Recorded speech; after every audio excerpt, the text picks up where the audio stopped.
मित्रों, यह कहानी उस समय की है जब हमारे देश में ईश्वर भक्ति का जोर था। इसलिए उस काल को भक्ति काल के रूप में भी जाना जाता है। मित्रों, एक वन में एक सिद्ध साधु आश्रम बनाकर रह रहे थे। उनकी सेवा में गांव से कुछ भक्त लोग प्रायः आकर उनके खाने पीने की व्यवस्था कर लौट जाया करते थे। साधु महाराज भी कभी कभी गांव का भ्रमण कर अपनी चमत्कारी शक्तियों से गांव वालों की समस्याओं का समाधान करते थे। साधु महाराज का नाम पूरे इलाके में सम्मान से लिया जाता था। साधु महाराज के आश्रम के बाहर पीपल पेड़ के नीचे एक भयंकर विषधर नाग रहा करता था। वहीं उसका गहरा बड़ा बिल था जिसमें वह शिकार करके ले जाता और बड़े चाव से खाता। वह रोज बिल से बाहर आकर पीपल पेड़ के आजू बाजू बड़ी शान से घूमता था। साधु महाराज उसी पीपल पेड़ के नीचे ध्यान लगाया करते थे। विषधर नाग को पीपल पेड़ पर बिल व उसके नीचे के स्थान पर अपना एकाधिकार सा लगता था। इसलिए उसको पीपल के पेड़ के आसपास किसी का आना जाना बिल्कुल भी बर्दाश्त नहीं था। वह विषधर नाग जानता था कि साधु महाराज बहुत ही सिद्ध पुरुष हैं, इसलिए वह उन्हें ध्यान लगाता देखकर चुप ही रहता था, मगर वह अंदर ही अंदर कुड़ता भी रहता था।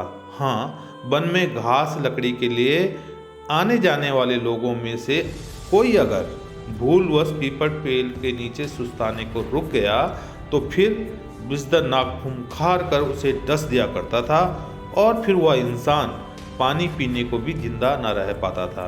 इसलिए डर कर अब कोई भी भूलवश उस पीपल के आसपास न फटकता था, मगर साधु महाराज नित्य ही पीपल पेड़ के नीचे ध्यान लगाने को बैठ जाते थे।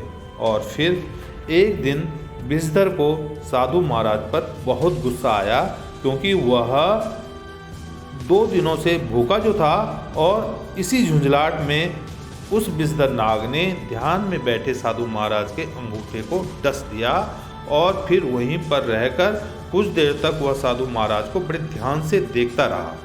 उसने देखा कि उसके विष का साधु महाराज पर कोई प्रभाव नहीं हुआ है, तो वह अचंभित हो गया, क्योंकि आज तक कोई उसके डंक से बचा न था। विषधर नाग को फिर अपनी गलती का एहसास हो गया कि उसने सिद्ध साधु महाराज को डसकर अच्छा नहीं किया है।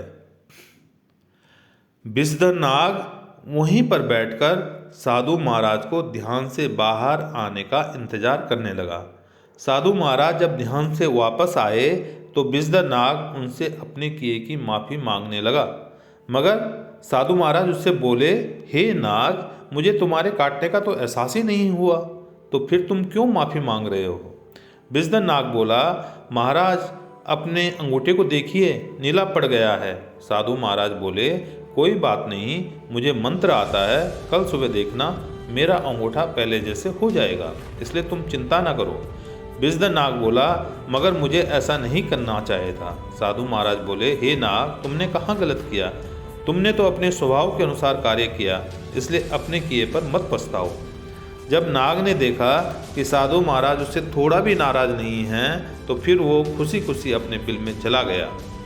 अब तो रोज ही साधु महाराज व विषधर नाग की बातें होने लगी। एक दिन साधु महाराज ने दया भाव से विषधर नाग से कहा, हे नाग, यह कभी मत भूलना कि एक दिन इस जीवन को खत्म हो जाना है। जब ये जीवन एक दिन नष्ट ही हो जाना है तो फिर किसी की जान लेना क्या उचित है? साधु महाराज की इस बात का नाग पर बहुत असर हुआ और फिर उसने अपने में तय कर लिया कि अब वह कभी किसी को नहीं काटेगा। उन्हीं दिनों साधु महाराज ने भी तीर्थ स्थलों का भ्रमण करने की योजना बनाई और वे अपने आश्रम को छोड़कर चले गए। अब उस विषधर नाग ने लोगों को डसना छोड़ दिया।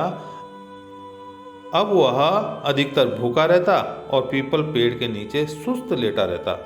गांव से वन की ओर आते जाते लोग उसे पेड़ के नीचे शिथिल पड़ा देखते तो उस पर पत्थर मारते और कोई कोई निर्भीक युवक उस विषधर नाग पर डंडे का प्रहार भी कर देता।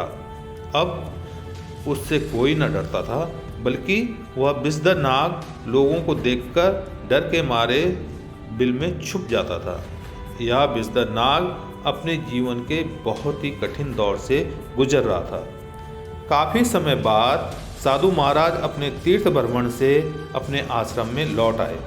सबसे पहले वे विषधर नाग का हाल पूछने पीपल पेड़ के नीचे गए तो उन्होंने देखा कि नाग एकदम मर्दार हो रखा है। उसके शरीर पर कई जगहों पर चोट लगी है, किसी घाव से खून बह रहा है और किसी घाव पर कीड़े पड़े हुए हैं।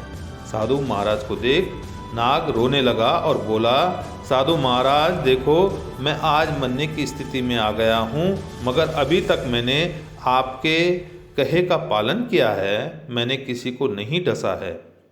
नाग ने अपने साथ बीती सारी आप बीती साधु महाराज को सुना दी। साधु महाराज उसकी स्थिति देखकर दुखी हुए और फिर उन्होंने मंत्र से नाग को स्वस्थ कर दिया। जब नाग स्वस्थ हो गया तो वह बहुत खुश हो गया और फिर साधु महाराज के चरणों में लौटने लगा। साधु महाराज बोले, हे नाग, तुम मेरी बात का गलत अर्थ लगा बैठे। मैंने तुम्हें काटने के लिए मना किया था, मगर अपनी आत्मरक्षा में फुफकारने के लिए मना थोड़ी किया था। मित्रों, यह कहानी राजा अजातशत्रु को सुनाने के बाद भगवान बुद्ध ने राजा से पूछा, कहीं आपने भी तो मेरे उपदेश का गलत मतलब तो नहीं निकाल लिया है। बुद्ध कहते हैं कि आप क्रूर स्वभाव का त्याग करो, लेकिन अपने कर्तव्य को मत भूलो। आप बाहर से कठोर बनकर राजा का कर्तव्य पूरा करो, ताकि राज्य में सभी को आप अनुशासित रख सके, किसी को असुरक्षा महसूस न हो। इसके लिए आप अंदर से साधु बने रहें। मित्रों, इस कहानी से हमें सीख मिलती है कि हम अच्छे तो बने, मगर किसी को भी अपने अच्छेपन का फ़ायदा ना उठाने दें। तो मित्रों, आपने सुनी यह कहानी। आपको अगर मेरे अच्छी बातें फैलाने के प्रयास अच्छे लगते हों तो मित्रों, आपसे निवेदन है कि मेरे चैनल आशा डिजिटल क्रिएशंस को लाइक कीजिए, सब्सक्राइब कीजिए और घंटी का बटन दबाना ना भूलिए। मित्रों, तो अब मैं आपसे आज्ञा चाहता हूँ। नमस्कार, जय हिंद।